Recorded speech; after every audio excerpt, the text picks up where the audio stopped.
Hello ladies and gentlemen, what's up? It's Papa Bale and welcome to the channel. So, the loop-de-loop. What is it all about? And does it work? And what does it do? What is it for? Why do it in the first place? Well, the goals here are longevity. And it looks like we're actually charging on this battery right here. That's freaking dope.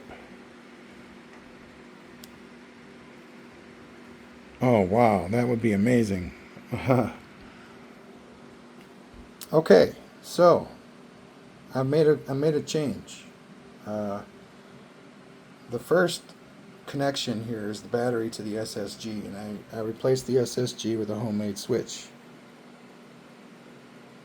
And it takes very, very little energy to run this, and I actually get to run this coil in series now that I'm not using the SSG, and that's 24 and 32, about 1,000 turns a piece in series now.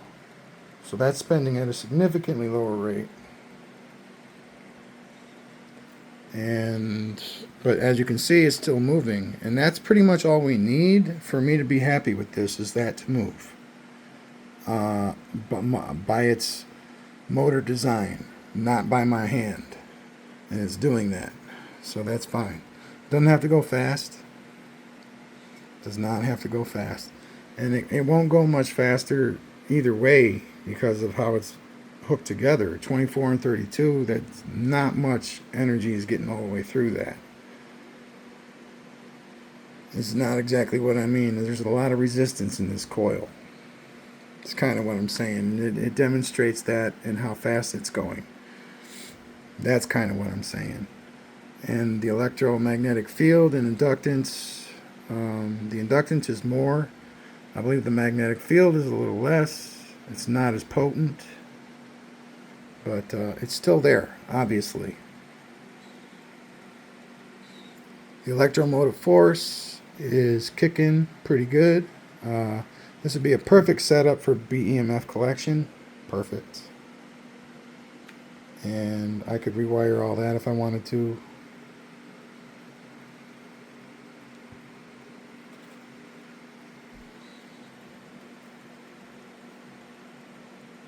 And I don't know exactly if it's what I think it is, but the reverse diode in connection with the front, or the positive and the negative end of the coil. So instead of making it in series, you put it in parallel with the coil, and then you can siphon off the back electromotive force. It could be something that we do. It's definitely moving at a slow rate. I don't mind. 120-degree magnets on an axial flux rotor. Axial flux design. The coil is underneath. And then this cap bank right here, down here, is connected to the positive and the negative end of that coil. And that energy is going directly to the DC, to the next battery through the cap bank. And then that battery is spending on this rotor, which is a 4-magnet rotor, and then it's six strands of 26 at 1,000 turns and 1 strand of 30 at 1,000 turns in series. So that's 7,000 turns, which is about 2.5 pounds of these two wires. And 11.98. I think it's great. I think it's great how slow these are spending. And I think, honestly, I don't know though. We'll see what goes on. I thought I saw that trying to creep up to 11 or 12.01. But we'll see. It did shut off right after that, so I don't necessarily trust what it says when it's shutting off.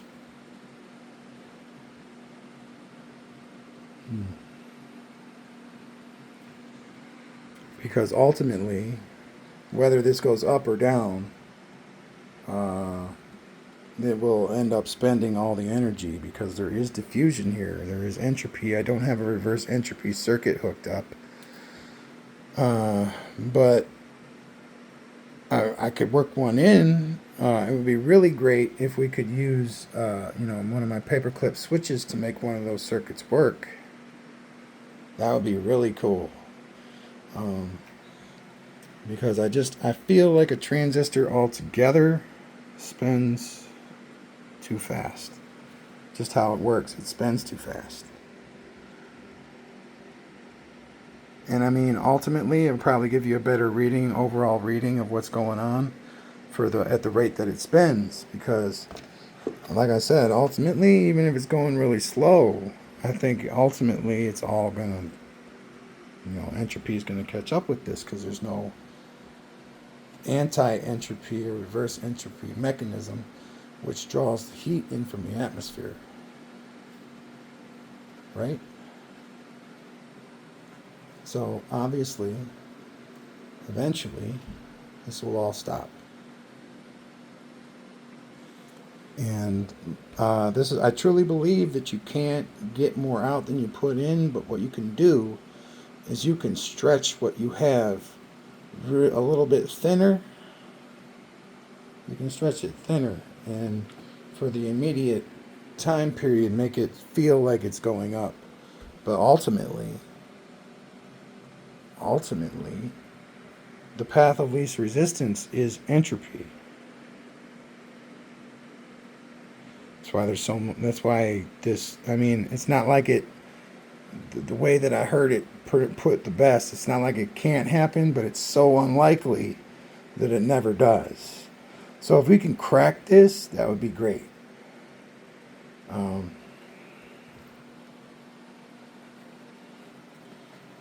Because I don't know, and that's with everything happening in a natural sequence. Nature defaults to entropy. That's what happens. And just the ratio to, either reverse entropy or having that energy stay in the system altogether. It's like you can't say that it can't happen, because mathematically I think it can happen. Not to make more, but to break even. That can happen. Ridiculously, I heard somebody else described it, ridiculously perfect conditions. But,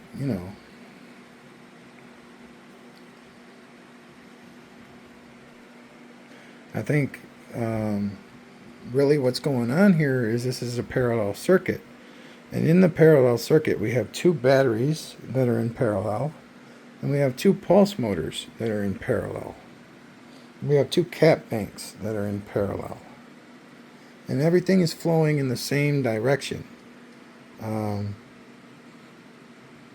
Now what it is on the out end of the cap bank is plus and minus voltage. So what you have is you have your positive and you have your ground.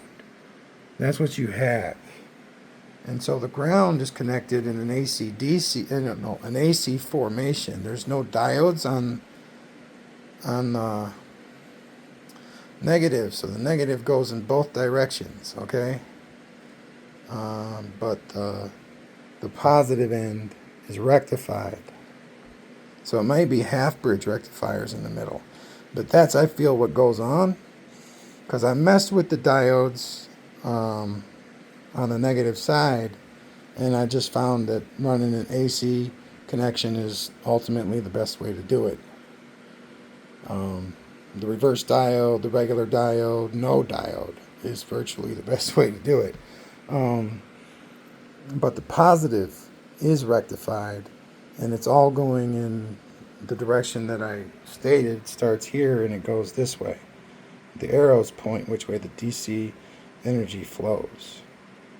The ground energy is AC, so it goes both ways. You follow me? There are no diodes on the negative line. And it's a parallel, so I can just say it like that.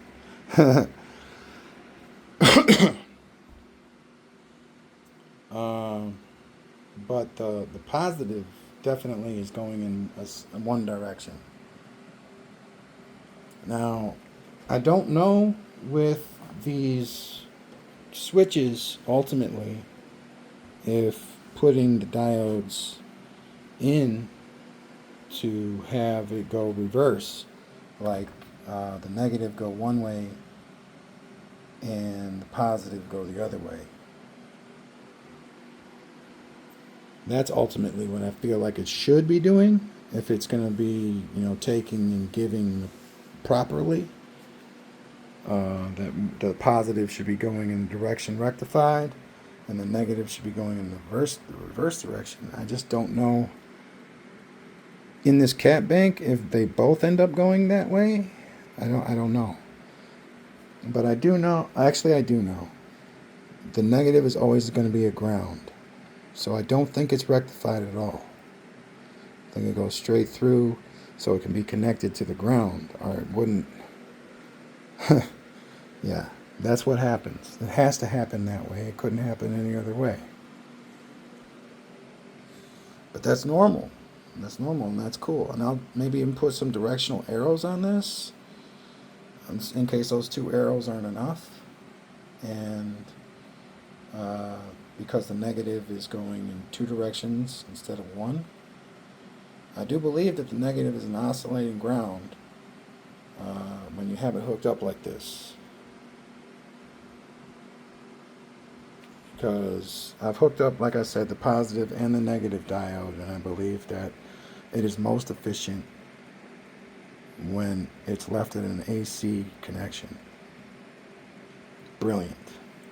Okay, and then the 4 magnets over here and the radial flux 2630. Awesome.